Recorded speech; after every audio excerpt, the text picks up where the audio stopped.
warahmatullahi wabarakatuh.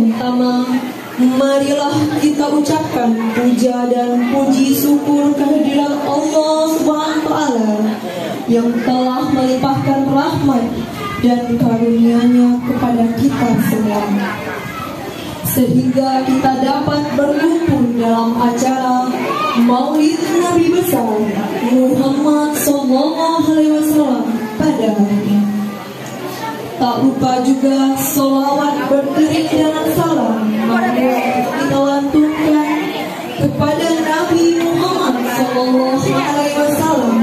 Allahumma sholli ala sayyidina Muhammad wa ala alihi rahmatan lil alamin, yang telah membawa kita dari zaman kegelapan menuju zaman terang benderang seperti saat ini.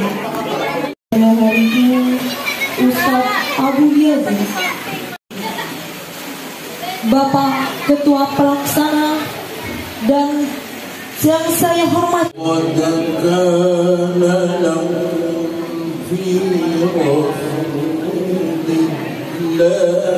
dari godaan syaitan yang terkutuk dengan menyebut nama Allah yang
ditanya sama Rasulullah, mana bidik? Saya tunggu di sini, kata kawannya. Terus keesok harinya kawannya itu dengar kalau bidik itu meninggal dunia pada saat itu. Apa hikmah dari itu? Kalau bidik itu sudah ditunggu Rasulullah, berarti bidik itu sudah diselamatkan oleh Allah berkat adanya Maulidur Rasul.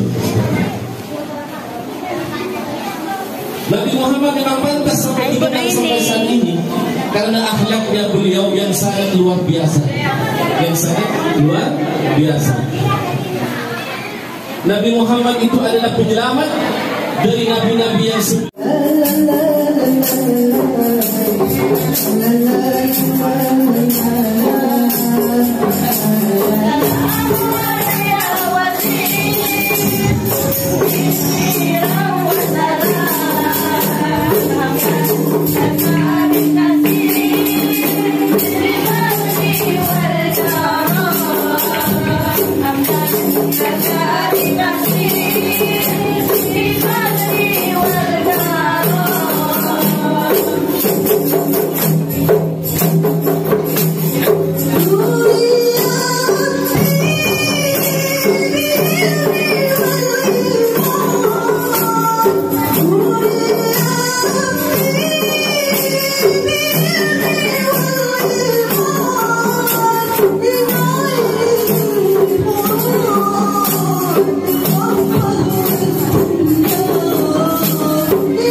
kepada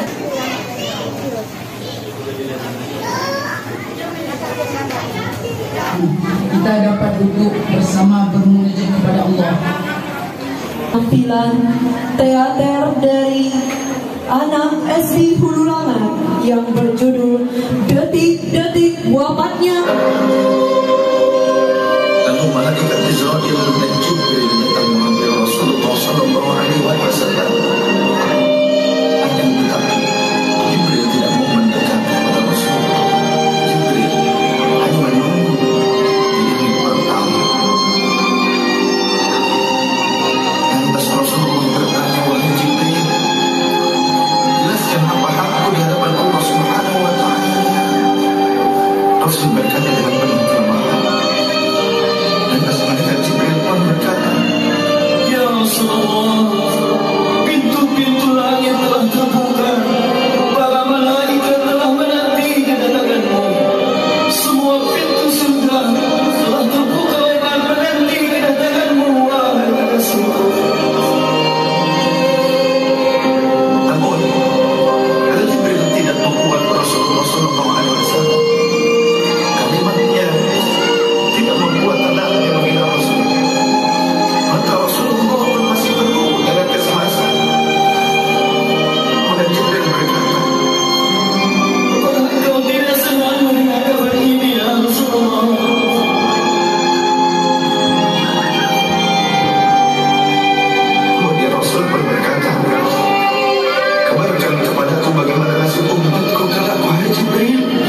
Siap sudah acara kita Maulid Rasul.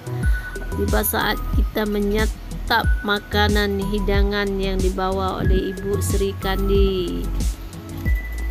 Beginilah acaranya. Ketika laba-laba bersatu, mereka dapat mengikat seekor singa.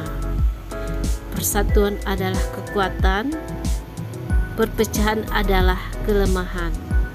Persatuan adalah kekuatan ketika ada kebersamaan. Tim dan kolaborasi hasilnya akan indah dapat kita capai. Persatuan dan kemenangan adalah sinonim. Di sini ada Ustadz juga dari kita jemput, dan ada tim Rabana. Sekarang kita menyantap makanan yang dibawa ibu-ibu. Sedapnya.